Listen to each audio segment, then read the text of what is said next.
मैं नरेंद्र कुमार शर्मा, सह आचार्य इतिहास, राजकीय महाविद्यालय देवगढ़, जिला राजसमंद। प्रिय छात्रों, बीए प्रथम वर्ष के इतिहास विषय के द्वितीय प्रश्न पत्र का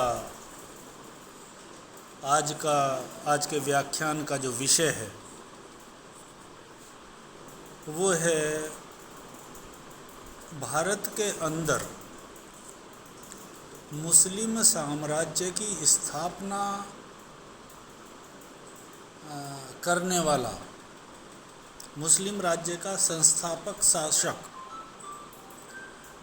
कुतुबुद्दीन ऐबक के विषय में इस व्याख्यान के माध्यम से हम चर्चा करेंगे।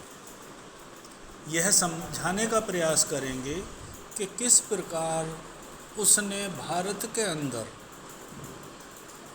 अपने क्रियाकलापों से, अपने एक्शन से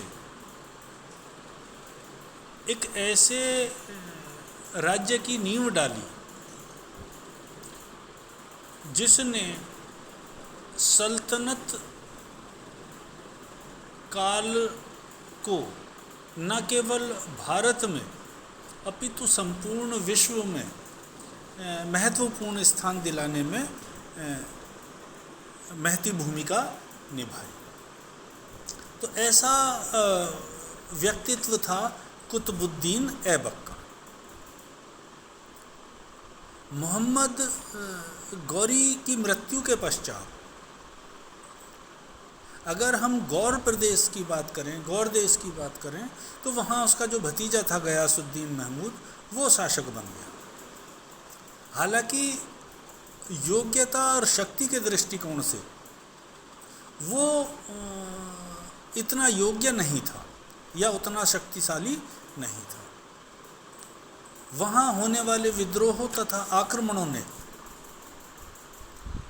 गौरी के जो विशाल साम्राज्य को शनै शनै छोटा करना प्रारंभ कर दिया। जो उसके प्रांतीय प्रतिनिधि थे, उन्होंने जल्दी ही अपने अधिकार क्षेत्रों में स्वयं की स्वतंत्र सत्ता की स्थापना कर दी और इसी प्रक्रिया का अनुसरण करते हुए भारत के अंदर कुतुबुद्दीन ऐबक गौरी साम्राज्य का स्वामी बन गया। उसने भारत में एक नवीन राजवंश की स्थापना की जिसे हम इतिहास जगत में गुलाम वंश के नाम से जानते हैं, क्योंकि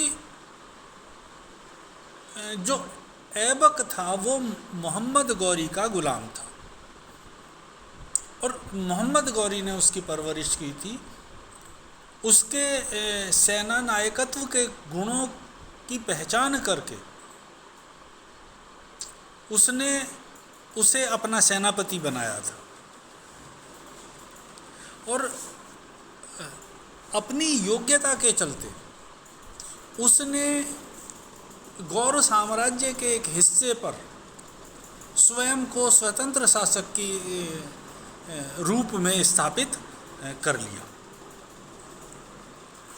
हालांकि हम ये देखते हैं कि कुतुबुद्दीन ऐबक, इल्तुतमिश, कुतुबुद्दीन ऐबक का पुत्र आराम शाह, ये दासवंश के शासक थे।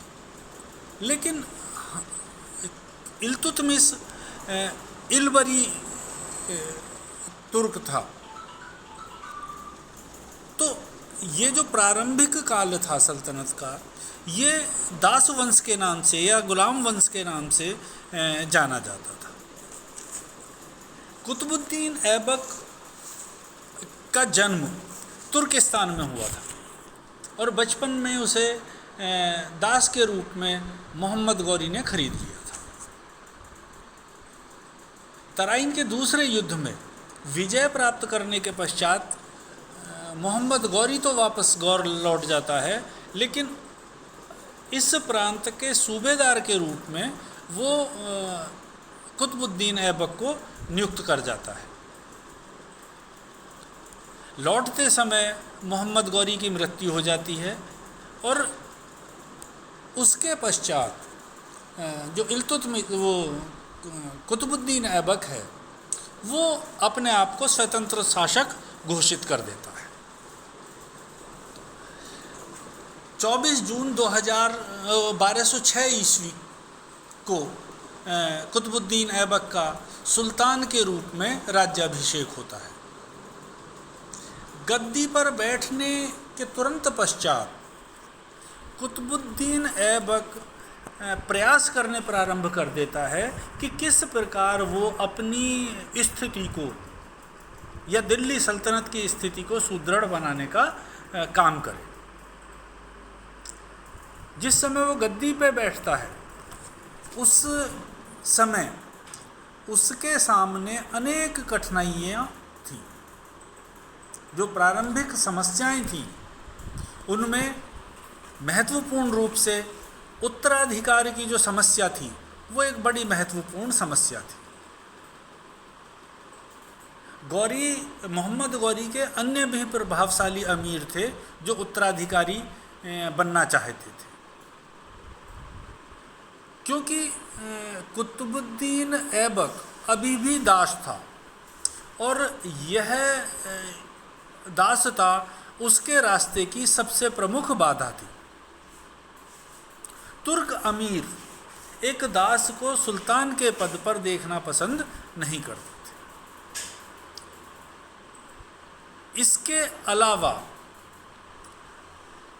जो अन्य जो सेना नायक थे वो मोहम्मद गौरी के उत्तराधिकारी बनना चाहते थे। इनमें ताजुद्दीन याल्दौज, नसीरुद्दीन कुबाचा, अली मर्दान खिलजी ये महत्वपूर्ण रूप से मुख्य थे।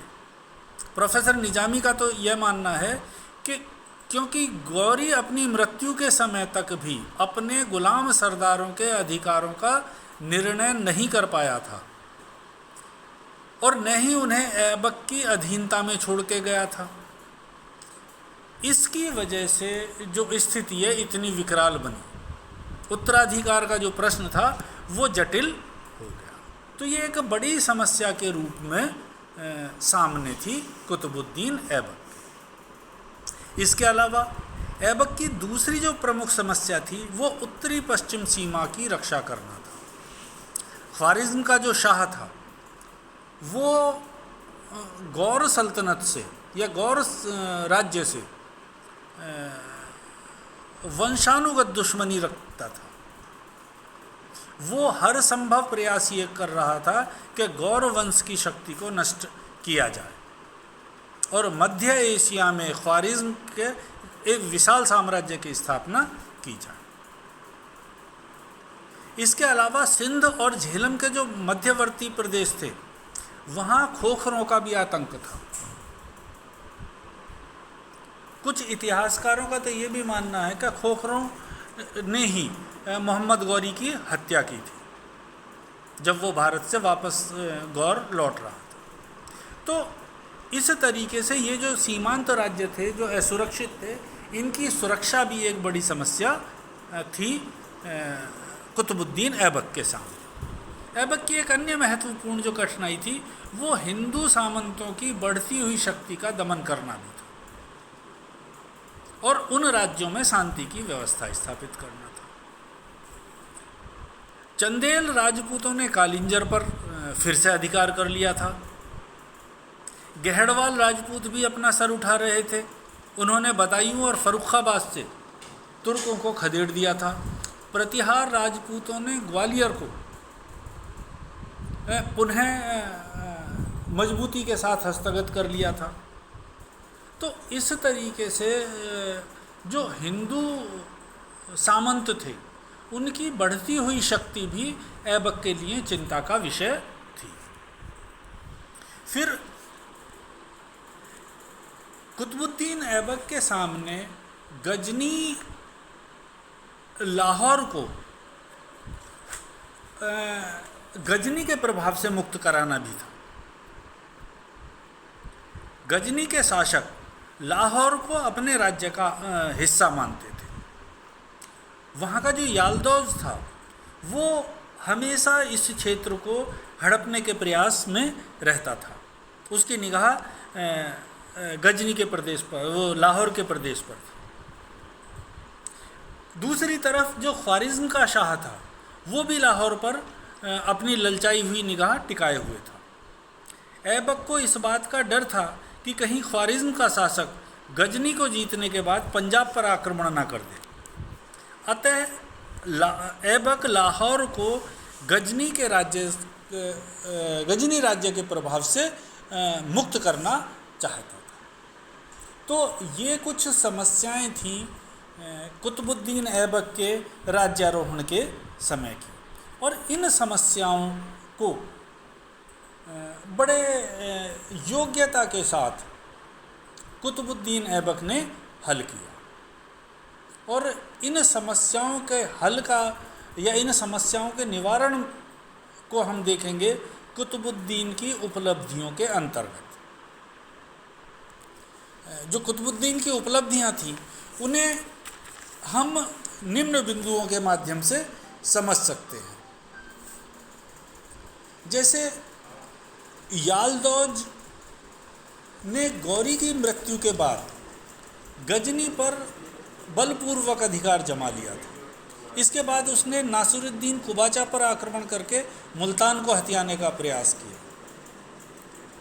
कुतुबुद्दीन ऐबक ने कुबाचा को अपने साथ लेकर यालदौज को खदेड़ दिया और स्वयं गजनी पर जा धमका और वहाँ पर अधिकार कर लिया।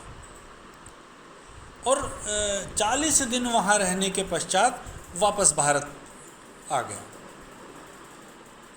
हालांकि यालदौज ने फिर से गजनी पर अधिकार कर लिया, पर इस घटना के पश्चात उसने कुबाचा और ऐबक को कभी भी परेशान नहीं किया। हालांकि जो ऐबक था वो गजनी पर स्थायी अधिकार नहीं कर पाया, लेकिन उसने यालदौज को ये संकेत अवश्य दे दिया कि अगर तुम उसके साम्राज्य की तरफ, उसके राज्य की तरफ देखोगे तो गजनी भी उसके सीमा में शामिल हो सकता है। तो इस सीख से भविष्य में यालदौज ने कभी दिल्ली की राजनीति में हस्तक्षेप नहीं किया। तो ये जो अभियान था कुबाचा के साथ मिलकर, इसने ऐबक की योग्यता को सिद्ध कर दिया। ये उसकी एक महत्वपूर्ण उपलब्धि बनी कि उसने अपने एक विरोधी को उसकी सीमाओं में बांध दिया। फिर कुतुबुद्दीन ऐबक ने तुर्की सरदारों के साथ वैवाहिक संबंध स्थापित करके अपनी जो आंतरिक स्थिति थी उसे सुदृढ़ बनाने में महत्वपूर्ण सफलता प्राप्त की। ऐबक शक्तिशाली तुर्क सरदारों के साथ वैवाहिक संबंध स्थापित करके अपनी आंतरिक दशा को सुदृढ़ बना रहा था। सिंध और मुल्तान के शासक नसीरुद्दीन कुबाचा के साथ उसने अपनी बहन का विवाह कर दिया। परिणाम स्वरूप कुबाचा ने ऐबक के नेतृत्व को एक्सेप्ट कर लिया, उसे स्वीकार कर लिया। ताजुद्दीन यालदौज की लड़की से उसने स्वयं विवाह कर लिया। इसी के साथ साथ कुतुबुद्दीन ऐबक ने अपने गुलाम इल्तुतमिश के साथ अपनी लड़की का विवाह करा दिया। इस प्रकार इन वैवाहिक संबंधों के ताने बाने से कुतुबुद्दीन ऐबक ने अधिकांश तुर्क सरदारों को न केवल संतुष्ट किया अपितु अपने पक्ष में भी कर लिया। ये कुतुबुद्दीन ऐबक की एक बड़ी सफलता थी। फिर बंगाल और बिहार पर विजय प्राप्त करना कुतुबुद्दीन ऐबक की बड़ी सफलता थी। 1206 ईस्वी में अली मर्दान खिलजी नामक जो सरदार था उसने बंगाल और बिहार की सत्ता हथिया ली थी। उसके विरोधी सरदारों ने मौका पाकर अली मर्दान को बंदी बना लिया। अली मर्दान बंदी अवस्था से भागकर किसी प्रकार कुतुबुद्दीन ऐबक के पास पहुंचा। उसने ऐबक से सहायता की याचना की और ऐबक की अधीनता स्वीकार करने का वचन दिया। ऐबक ने अली मर्दान को सहायता प्रदान कर जो बंगाल और बिहार की सत्ता थी वो वापस प्राप्त कर ली। अली मर्दान को अपना सूबेदार बंगाल और बिहार में उसने बना दिया। इस प्रकार दिल्ली के नियंत्रण में बंगाल और बिहार जैसे महत्वपूर्ण प्रांत आ गए।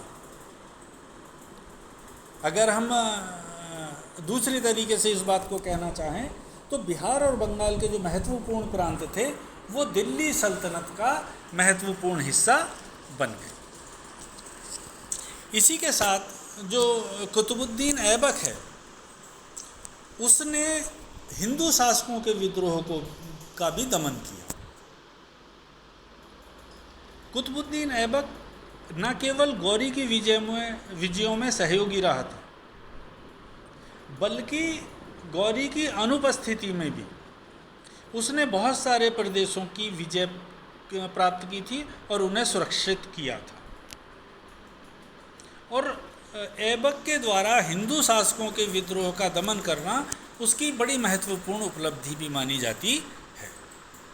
गौरी की मृत्यु के बाद भारत के जो बहुत सारे मुस्लिम प्रभाव वाले क्षेत्रों को एक राजनीतिक सत्ता के अंतर्गत लाने में तथा भारत के मुस्लिम राज्य को स्वतंत्र राज्य बनाकर मध्य एशिया की राजनीति में उसे प्रतिष्ठा दिलाने में, मुस्लिम साम्राज्य को प्रतिष्ठा दिलाने में ऐबक का बड़ा योगदान है।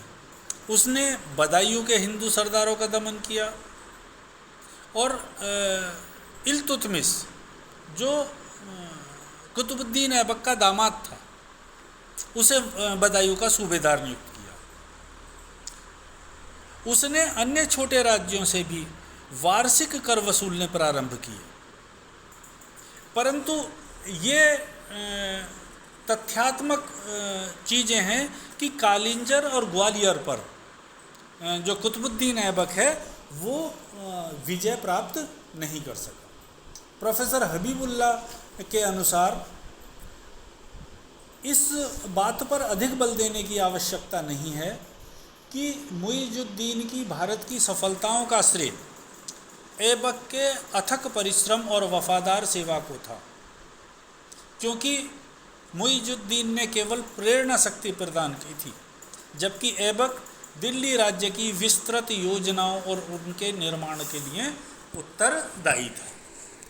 तो अब आप लोग इस कथन से, इस वक्तव्य से यह अंदाज़ा लगाने में सफल रहोगे या सक्षम होगे कि भारत अभियान में मोहम्मद गौरी को विजय प्रदान कराने में कुतुबुद्दीन ऐबक की कितनी महत्वपूर्ण भूमिका थी। तो इस तरीके से न केवल कुतुबुद्दीन ऐबक ने जो समस्याओं से घिरा हुआ राज्य प्राप्त किया था उस राज्य को निष्कंटक बनाने में न केवल सफलता प्राप्त की, अपितु अगर हम मूल्यांकन के दृष्टिकोण से देखें तो कुतुबुद्दीन ऐबक एक महान शासक कहलाने का सही में हकदार है, क्योंकि उसने एक साम्राज्य की नींव के पत्थर के रूप में महत्वपूर्ण भूमिका निभाई थी।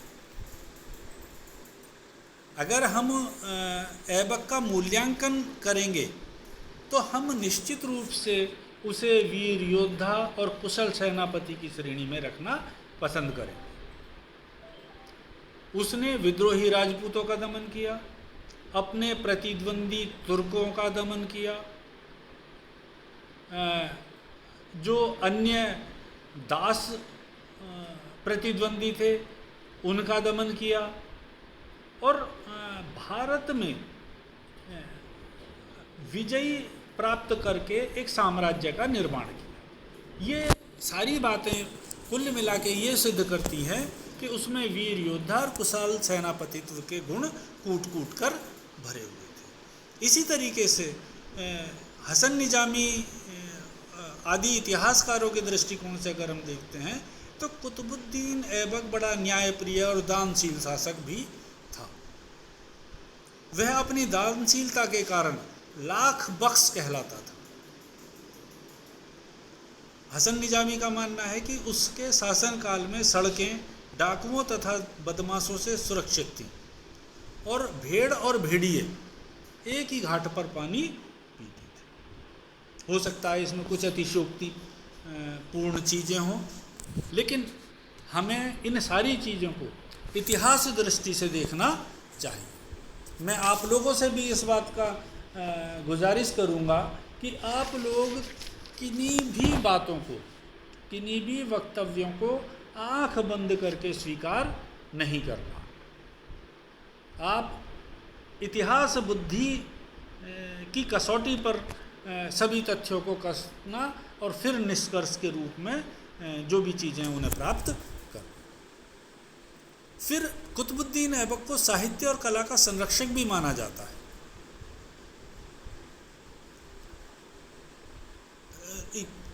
कुछ इतिहासकारों का कहना है कि हसन निज़ामी तथा फ़खरुद्दीन जैसे जो प्रसिद्ध विद्वान थे वो कुतुबुद्दीन ऐबक के दरबार की शोभा बढ़ाया करते थे।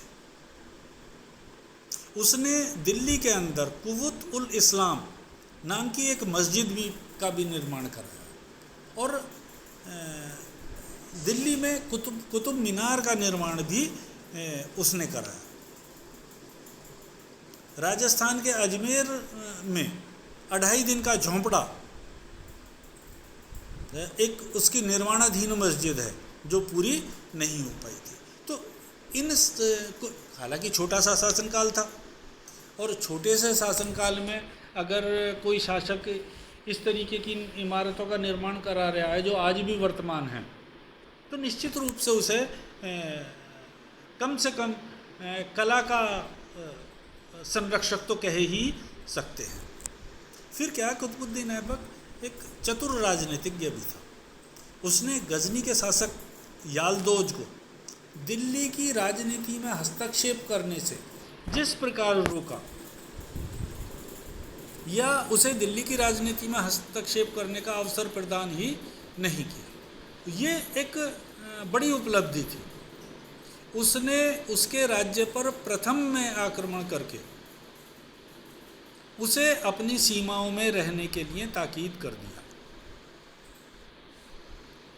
और जो अन्य सरदार थे, अन्य तुर्क सरदार थे, उनसे वैवाहिक संबंधों के माध्यम से उसने अपनी स्थिति को चतुर्दिक सुरक्षित बना लिया था। ये सारी चीज़ें इस बात को, इस तथ्य को उद्घाटित करती हैं कि कुतुबुद्दीन ऐबक कुशल राजनीतिज्ञ या चतुर राजनीतिज्ञ था और मुस्लिम राज्य का भारत के अंदर वास्तविक संस्थापक भी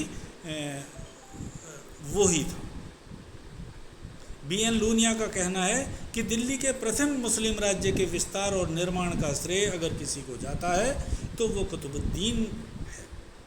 वह भारत में तुर्की राज का वास्तविक संस्थापक था। कुतुबुद्दीन ऐबक बहुत लंबे समय तक जीवित नहीं रह सका। उसका जो शासन काल है वो 1206 से 1210 यानी कि 4 वर्ष मात्र का शासन काल था, लेकिन उसने अपनी योग्यता, अपनी कूटनीति के माध्यम से एक सल्तनत की, एक साम्राज्य की आधारशिला रख दी। इस प्रकार हम देखते हैं कि कुतुबुद्दीन ऐबक छोटे से शासनकाल का एक महान शासक था। धन्यवाद।